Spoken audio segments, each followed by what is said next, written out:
Hi guys, and thanks for coming back. Today we're looking at Batwoman issue 1. This is part of the DC Next Level storylines. We're picking up where Greg Rucka left off on his legendary run. Batwoman, aka Kane, faced the Madwoman Alice, only to discover a soul-crushing truth. The villain was actually her long-lost twin, Beth. In the chaos of the struggle, Beth stabs Batwoman, forcing her to let go as she watches her sister plummet to her apparent death, leaving her haunted by the blood on her hands and the weight of a world-ending prophecy. But today, the mission is redefined. Kane is no longer just a soldier in Batman's shadow or a woman grieving a ghost. With whispers of Beth's survival growing louder, Kate has to decide, is she a hero seeking justice or a sister looking for a miracle? Whether you're a veteran fan or a new reader, this is a perfect jumping off point. With that, let's jump right in. We're in Petalon, Greece. We hear Dr. Sedaris, Kane's psychologist, ask, how does she sleep? A man responds, she woke screaming around 2, we medicated, and she slept undisturbed until 7. She took breakfast at 8:15, exhibited a modest increase in appetite. She bathed herself, and Dorothy changed her dressings. Dr. Sedaris, what was her manner, her attitude? Subdued. Dorothy used the word defeated. That's a direct quote.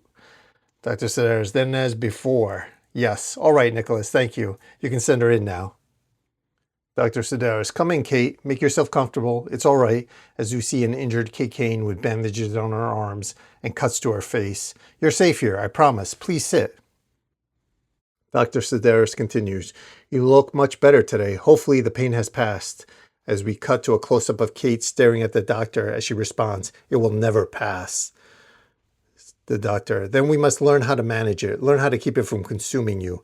I'd like to help you with that, Kate. You think it's a choice? It isn't. We never had a choice. Never. The doctor, tell me about the last time you saw your sister. Tell me what happened. As Kate stares out the window, she recalls. We cut to a scene of Batwoman fighting with her sister as the Madwoman Alice lunging at her. As Kate continues, the last time we fought? It continues, same as always. The doctor, always? Kate, ever since, as we cut to a flashback of Kate watching in terror as her sister's being abducted. Ever since she died when we were 12. The doctor, how does that make you feel? That she died, but you lived. Kate, I don't feel anything. The doctor, nothing? Your twin sister? Kate cuts her off. It doesn't matter. None of this matters. Not what we say, not what we do, not what you do, or Dr. Agalestos, or Dorothy, or any of the other nurses. None of it. None of us. And we can't stop it. No one can. The doctor, the last time you saw your sister, when you were 12, Kate, she didn't give me a choice. Aren't you listening? This is what I'm saying. None of us have a choice. As we cut back to the past, Batwoman in a cavern fighting the occultists. One of the occultists yelling, for she is the herald, as Batwoman kicks one of them in the face, and the other one pulls out a knife and says, and foretells his coming in Kane's name, the end of all, things in anti-life, as he stabs Batwoman in the shoulder. Batwoman breaks the occultist's arm and quickly kicks him and yells, shut up, as she yells for her sister, Beth, damn it, Beth, answer me. As we see Beth as Alice standing in front of a device holding a detonator, she says, I didn't know I was to have a party at all. But if there is to be one, I think I ought to invite the guests. Batwoman, Beth, don't do it. Alice, how am I to stop it? Batwoman, if you set it off, the fire pit will kill millions. You don't have to do this, please. Beth, it's me, your sister, it's Kate. Alice, that appears to be in a trance, says, and the twice named shall perish, and the age of dark side will come.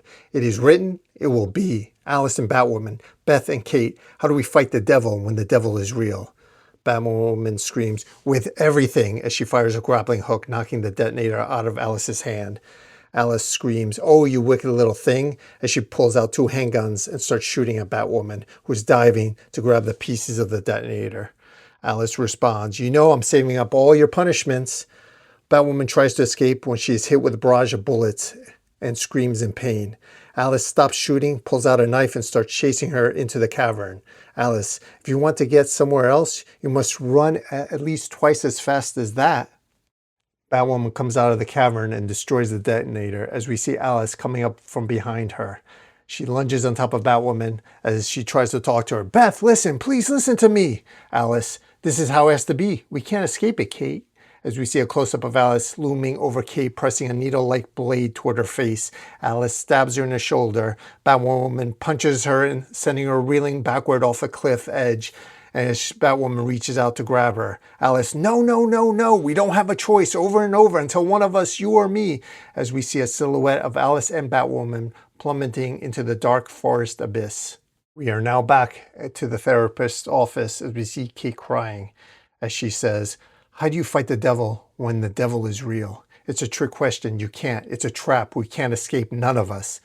The doctor closes her notepad and gets up and says, I think that's enough for today. We'll continue tomorrow. Try to get some rest as she presses a button to call the orderly to bring her back to the room. The orderly walks Kate back to the room as we see Kate pick up a photo. A close-up of the photograph showing the two young twin girls, Kate and Beth, hugging and playing with a soccer ball. We hear someone saying, Alice is dead. She who was to herald the coming of the anti-life is no more. But her mirror still lives.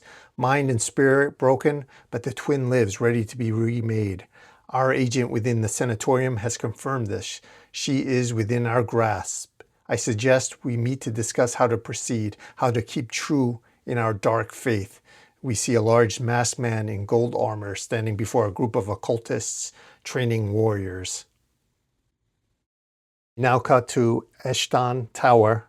We see a man in a suit, Mr. Gores, a woman named Despina, and a masked man named Slay walk into a room. Mr. Gores, is it really her? Despina, as I said in my message, we have confirmation.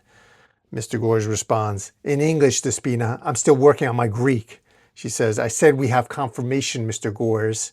Reliable? Our sources in the sanatorium would not dare lie to me. My heel is firm upon their neck. The man in the mask, Slay, says, we could take her tonight.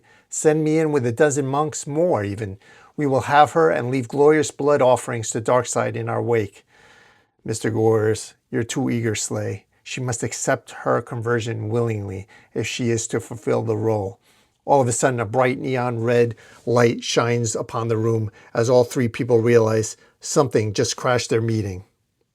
As we see Batwoman's symbol project on the office windows, as we pull back to reveal Batwoman standing in a full armored crimson and black tactical gear, she says, come and get me. And with that, this concludes this issue of Batwoman. Number 1, thanks for hanging out with Comic Book Lounge. Please, if you liked the video, leave me a comment and subscribe, and I'll see you next time.